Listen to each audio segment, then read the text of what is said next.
pathian polin hu thiang lim lo ngai thangu thofing te bung som ni panga chang khat le chang ni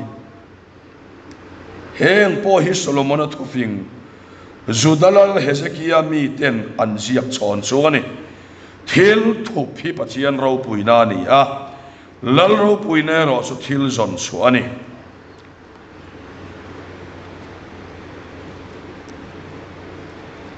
Sansin cha Johanna Ziak bungkua chang khat achang thum Sansin cha Johanna Ziak bungkua chang khat achang thum ten isuan akal pain apian tirata midel pakhatamuwa ten asir tirten anena rabi midel sai a apian hi tuin nge thil ti sual hemi hian nge anu le apa in antia anzota isuan hemi hian ati sual lo anu le apa in anti sual hek lo pathian na tho achunga alan na turani sokhi chansin cha Johanna vet bung som le pakhat chang khata changa chang li so hian ten mi pakhat mari le alai zon marthi om na khuwa bethania mi la sara dam lo oma mari riak rim tui lalpan moya asama ake hutu khami nu tala sara khani dam lo chu tin afarnu te ni suat ne na lalpa ngai te imangai kha dam lo ve tin mian tira tin isuan su ahia a he na hi thina tur anilo pachian moinan ani soke pachian fapa su he mia wang hian ala moina turin ati a athukan chiar te lalpan kan satan malmin som sabro se pachian ne na kan sermon telan turin tlangwal Nehemia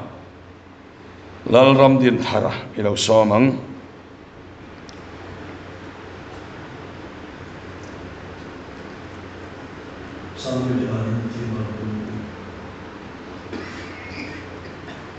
Hallelujah. Lalpa noi inoi ikochen hote. Ithara win min tihara min kara min chen china rom thu karshit chen. Wain chenu wa speak at tamin yo shit te dan dua. Komai lalpa iman china in ron nong le na. Thupuan thu te eimani duda ne ngai china. Kan na idudan ni dan so lalpa arun tundin thaya turin arun din san thaya turin nama lalpa man so la itara thon ta kung sang som din ta chi thaya ka ni bin thaya tu arle on la chuan chi thaya o la shin din so lo ti ya che thai o lo krista ni te ha ri lo ku shin che na lalpa in kho tuanin minong kuila ay chadu iya mutte chorwa taksa te chaw chudi ma po soran pa karshian na at chadlo turin nang man haryan se Yeshua Krista ngin diyo se amen le voin sonua hian sarmon voin ni chaw om towa rilruwa enge ka soyang o tin sarmon dang kal zut oma nisa na ka chong chaina chuan hei hi karilwa lo oma pathian in min pen in ka hria chuma so soi kan tumani kan thupuya tan chuan pathian ro puina tura lo ni ti mangin pathian thucha soi kan tumani pathian ro puina tura lo ni tiani ama saberin engeni kan ti chuan pathian hi thil cheto po siam thatu ania thil hi pathian hian ani phung anga en liam velo ama in rol lo na angalang keima ni ti sual awanga har sat na le mual pho na kan to po alo omma sela ama kan rin phot chuan a thalama her thei pathian ani reng ani ti voina hian kan khira poimo tak zet in ka khia a pathian hi mitam takina kan khia chian lawa wangin thil ni phung hei chu a nature thil ni phung ani a pathian in rol lo na ni hi chu kan ti sulani a chu wang chon kan tuar turalom ti ori ngotte ma selung oi chuang mang bok si lo te mi hring kan ni a chu wang chuan eng wange kan ti chuan kan pathian hi afa ama ring tu te a chuan thil a that lo ang anga thir liam ve mai lo abuai ang anga thir liam ve mai lo ama an rin phot chuan thil cheber poni sela a thaber adin suak le thei tu pathian ani ti pakhatna tan kan riat masak apoi mo ni chowang tak chuan mi hring tan tlai te omma sela ani chu hunina athunun velo hun sunga le pathian ani a chowang chuan mi in ama anrin phot chuan engkim hi pathian in athak danglam thayani Krista awanga kantor chau ni lo sual wanga kantor ani awanga naka su thaleng Krista awanga kantor chau ni lo vena sual wanga kantor po ni sela ama kanrin phot chuan chu tor na chu aro pui na kan munan alet le thei fekani chowang son tu tan ma hian pathian rin na konga hian tlai a om lova hei chu an ma ni khoi chiat ani a ani angin om sela an ron pian thar nu a keima awanga an tor na chau hi kasiam tha ang ti sela mangai pathian ani kher lawang tin engkim ti thei ani kher bok lawang chu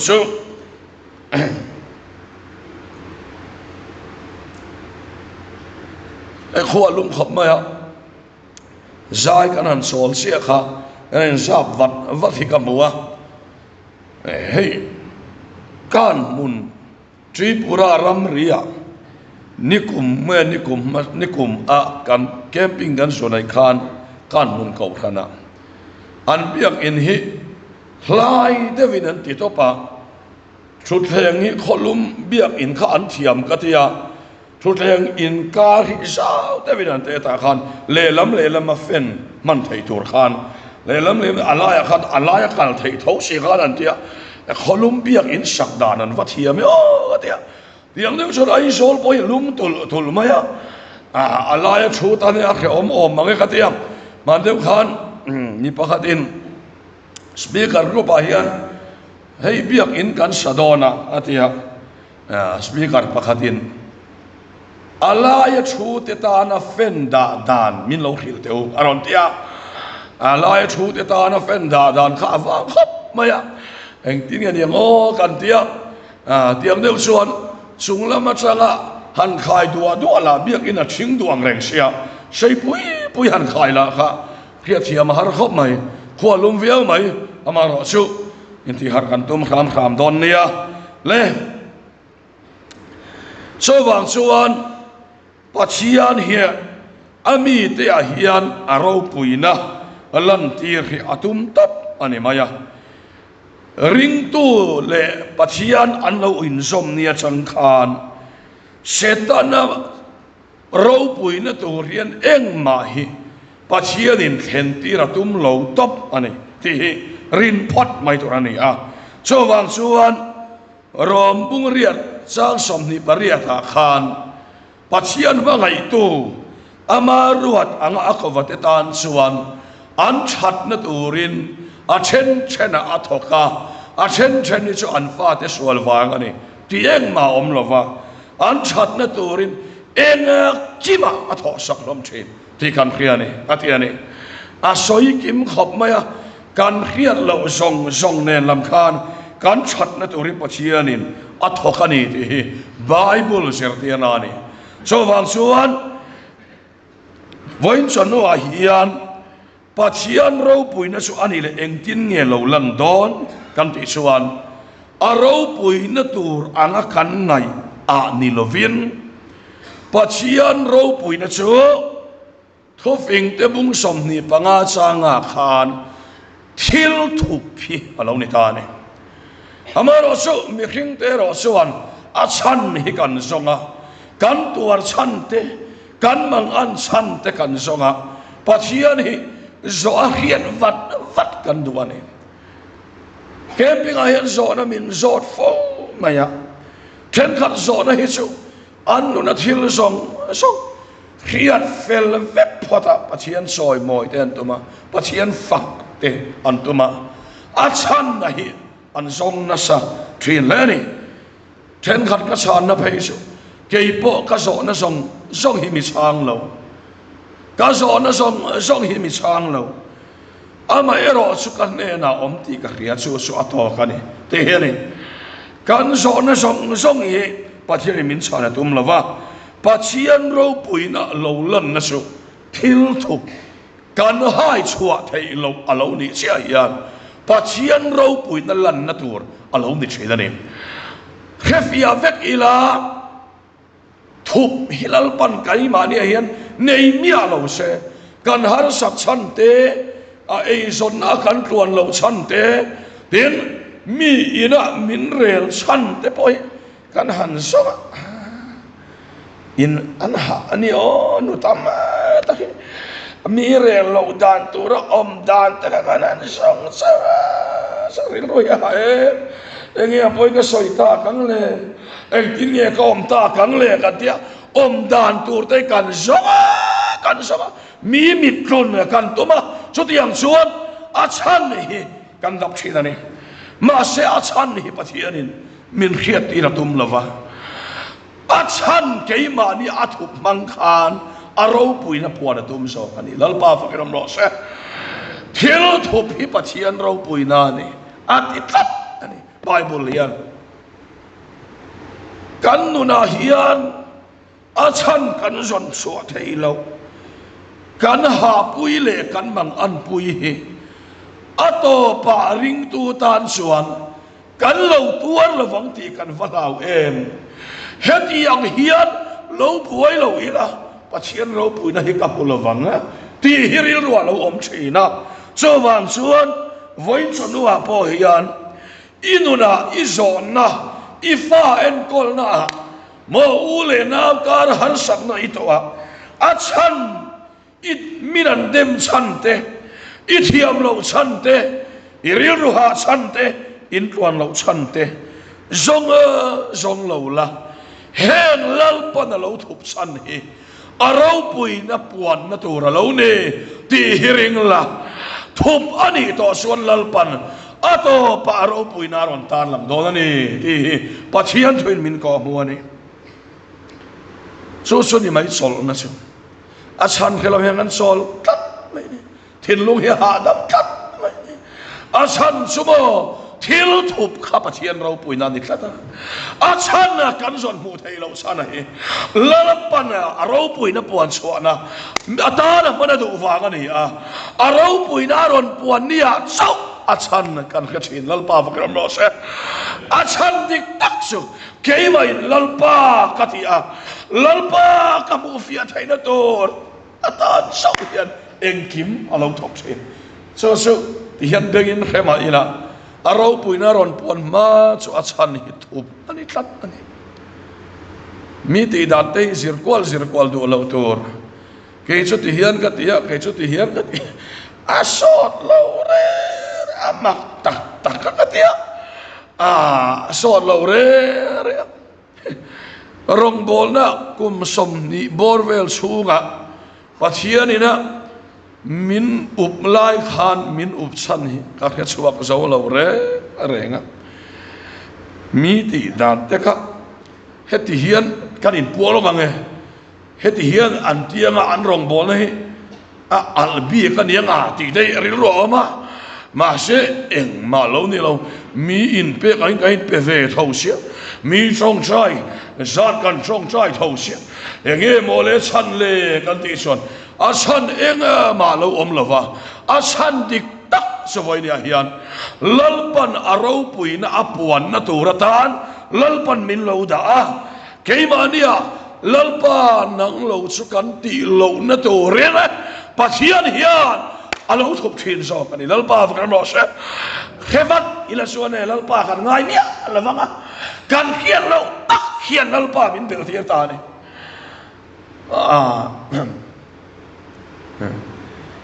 elam hi chu kan hau ngam mai đi kem mi tem mu thu po thì hian kan ti mai ding lam hi chu kan ti ngam ve le mia lawak an du to ke lo mu hil sela anon har huna nehemia khana tong tai sak to walal pa kan khiat na bo lo nan min ti har le thi nang che tia ding lam hi a en de vem o ka tia tong tai khan ale em bo ni se hey kan soi lan du ase mana rong bo na kan in ve nga hey kan ti to a top don nai to a min kap mi asu ati takna tu man kan khelo mai the ai pu ruwa ya hi kan rong bol pul chhi ni kan in zui na sa khop ma bedding pakhat kan tel tang lo chau hi ni ma ya tin kan om dun to hi chuan kan soi that deuh te hian iwa phakar ve hi mi ti de eng tin ngei chi bik te hi min tia phakar zo hian la i phakar dan hi su te mi ti le hian an trong kam te dang ve tin ni ho ne rong bol na kan nei la hian kho pakhat district capital pakhata rong bol na kan nei an rong bol na khat al parati al khop me mala soma so ta chuan thiam te dang kha an lo kem ve bok ani ka revival speaker pui te thau kha an ni speaker senior to fing to khan kan kem pa khan an ron lut zel si a khopum khan kem kha bo ruak om sowa ta chuan kan thiam te panian ron sowa buthang te kem an ti sel mai kan kem ma lu tur mang pon om lovania an ron tia an ron fiam thu luaya tin atak takalina sin po kha om boka kan han ting kha ke ni la tong ve nga hek lo hei pur hoi de ho ne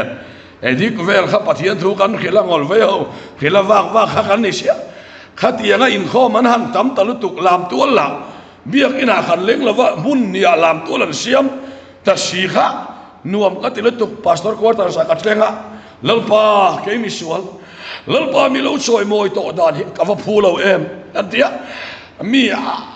an tam ro pui mai sia ka lom lu tuk kha pathian o lo thleng ta ni ka thin lunga hen thang te mi asang tel azatel ma bani phar lai kha kamit muwa i moi lai berani leinem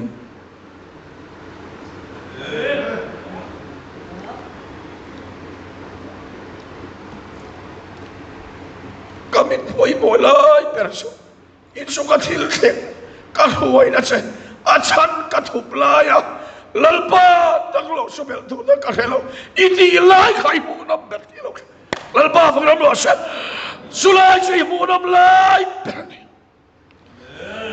kan suka thil achan kan hian lo lai ama ber lo thei lo wa min siam nei lalpa tan kan bu nam lalpa phang ram lo set su thil thup subin akhia chian chuan ato pa athup san kha aro pui na tura lo ni ti hello lam don ani hallelujah pathian vakin ro se sumi kal kong su akhiam tan suan khara ba khiam tan suan eng har sat na po hilom theng se chu ama lalpa be lo theilowa min siam tu ania min siam tu har sat nero achana kan hello sung po lalpa kan ti na hilom le lo moi le lalpa phang ro se ai han soi fia thiam de ka sa khop mai ka thin lu a hena fia sia ring tu hi chuan achan hi khian wat tu ma khrevat hilal lalpa kan au te ulo achan ka kan siam thasung zung anga pathian kan thei hil dei mai anga cái mà đi xuống còn là mà phải lẽ chọn cần tháp à buông mà rau bùi xì à mi khi nghe mặc nó tục mò bùi nó khăn này đầu tiên thà buông xuống mày à lần ba khăn ngay lâu xuống mày à cho vàng xuan à rong bol to à chiên ba ngày tu ama ruat anga à có vật reng su à chăn khi lo mình quay trên lần ba phải làm rõ sẽ à chăn này hiện khi mày ngay lâu cho vàng xuan à chăn zon hi ke ni thil ti turani lo thil thup hi pachian ro puinalan na turani hi in fiat chian suan ring to capen abuai don lo buai lek chang nei ve ma ila pachian thu khan tuina thar min siam sel don ti hi pachian thui min ko mo ni le dot le chuan la sar kha adam lo lain a farnu ako sungaram huay pasari lali sa no chuasa heng misual sung ko hi an mangai le tlat lali soi sa amak veni me sexual ako sungaram huay pasari ano chuasa simona ina choa elaya speak not khiak rim tui duli zathumman ron soke tu kha duli zathumman ya khati lain duli pakhatin beram pakhataman antia kan mithiam ten sutiang ron soke tu ako sungaram huay ano suasak suminu cha lazara chu isona bangai akhani imangai kha dam lo ve antia athireng sia lali suan he na hi thina turane atiklat athibok sia mi khing thule pathian thoya van in kal em ve o es na hit hina turani lo pathian moi na ni zo pathian fa pa chu he mi awang hian ala moi na turin a pathian moi na tura pathian ina ani ati to so thiro ma thi a thiro sek eng ang pon mi khing lam khatop ma se pathian moi na adal chuang lo ve lal pa fa kem no se pathian ro pui na tur kha atlaya kha na dal chuang lo lali suan lamin he na hi thina turani lo atia isuan akal mai dona matia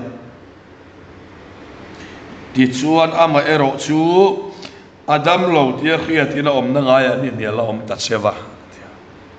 thina turani lo ti si khana thi huna nga tlat mai ni adam lo lai mati dam sung kha tum mi lo anom om na ngaya ni ala om tlai lui tlata ti chuan la sara thita mo tia athia ti ve ta tlat lo mi khing khiat na le pathian khiat na hai kal ta tlat mai lazara athi ti kha anwa khil mi alawa aman along khia a lazara chu amuhila muhil kai thau turin khalang ul lazara chu muhil ta atia peteran kha thiam hek lo lalpa muhil ka chu hang le ma yang chu nge kai thok kher ngai atia he pa la hilawin rol ve zonga lali so to so yen la in rol kim em maya ta chuan lali suan athi ti asoi tian khesilovati so da khil fiatani kha chowang suan mari te ngai dan khan la sara kha thi atlai to lali suan ngai dan ne em ang pon ni li liam ro se thi na turan ni lom ala ni tlat pathian moi na turani hallelujah lal ba fa ro se em ang pon se ba se la chian na turani lo pathian lo pui na turani hallelujah pathian fakilom ro se pathian hian na dan ai di na ngai i hian na dan khan kal su i hian na dan chuan tlai to ma se pathian hian na dan chuan thi na turani lo pathian moi na turani so Allah ni reng so ti yang tak so na thleng ta ni ka le chuan lung hi lum son ro le ya marin lalpa awi to ang athi ni lila ani to lali son mari inu cha thau le ang idiati kha irin suan pathian ro pui se muang ka ti lo chemi ati ani kha chawang suan lali suan lazar lo suang ro ati ya buai pui ra yawan ngai lo em aro pui na apuan athil thup apuang suang don ta aka ina akova akotina khoi to lova mei thai fa pa zaira fanu akotina khoya chemte thoro ka tia che tia mei thai fa pa pona langa kulpon anon zon suaka azon na langa khoi thunga ataksa khoi lovin te chuan Lazara ero chu ataksa khoi lovin thu ina kai thota a thil ti theina chuan van vada ka Lazara leilam en lovin a van vada ka ti ada ka Lazara lo chok ro ati Lazara ruang omna tharaw om lo akol tu nena omani lalpa fakilom no se avasiang emi so hian akha chiang le engang poine har sanale buai na hi kan fa te kan unau te tu ma se voini hian annun na so pathian ko ta thuro kan lalpa fakilom no se sulam su iso da thlir so ka so wang son pathian moi ni turani ama ring to lalpa chan thata ma ama fak banglo tuar le mitui kara po ama sibai bu ama fakte abiak inakalte ama polte banglo sutiang mite lalpan an harsatna achan athup sakte so lalpan to paro puina tarang le chidane te hi pasian thrimin ko mone so wang suan tununa hian po ni ro se achan zong buai in ti khotlai so lalpa fak mai ro lalpa fak ro achan da pangai lo rong bol mai ro achan da pangai lo ama hisoi moi mai ro ama lu tak em lalpa fak ro no se khai zaram maram na ka in khom ngam to lo mayang kan su ka har sak na to hi ti kara po achan khelo chunga kan ban phar hi thon to don lo kan hallelujah hi thon don lo lalpa fak ro no se so su pathian thuani le ato Bernardan so ne kan mo pian tira ta mit del chan an han songa farisaiten jirtilten lalpa hemi hi pian tira ta mit del hi mo sia dan son an sia khania apa wange nu wange ama wa antia an pathuma hian tu bernge lalli swan ama wang po ni lo nu le wang po ni lo pathian ro pui tar lan na turani atia su irin phot suan pathian ro pui na lang don achan kan dapa kan in mo pu kwal kan in mo pu kwal te hian kharau atithia atimita so wang son limna atisia lomna atisia engwang manilo pathian ro pui na turani ti tlatla aram bal mai la lalpana thil to phe arau pui na ta na lamang don hallelujah lalpa fakilom no se thosong loya mi pian tirap ta mi delma isu apo nei lo lalpa da rau pui na amanga ni suan thosong tharfa krista kin tharte isu lalpa da rau pui puan so na mangdon hi chiang ngoi ngoi ani so wang suan voinia hian inu na thil thup imu suwa ma chu ka pathian ka fak don lo ka fak theilo ka chong trai theilo lo ti to su thil thup izon chua theilo chan chu pathian ro puina turani ti hilo pom top la ama fakin ama lo so mai ro hey keni om hun chung pai chu eng tin ni ko han committee in kalsel dan tur kal khelo wa ko kan in khom kalsel dan tur che kan to panga kar le ni lai san ke trip in khom ko kan me che in khom pavala in khom ni lai san ko kan in khom in rin ni san pathian ni leng in lai in khom le kanom chung chuan zan ni chen ni to so wang chuan in vai khan achat in khian lo wang in lam top ro thil thupi pathian ro puina ni achana kan khelo hi lalpai ro puina turani irong ka bol don ni ti amaro puina pom chuakin voinia hian lalpa ibelam so chuan khongai na min mu fiat yer sel do ani athokan soite lalpan kan sa than mal som ro sa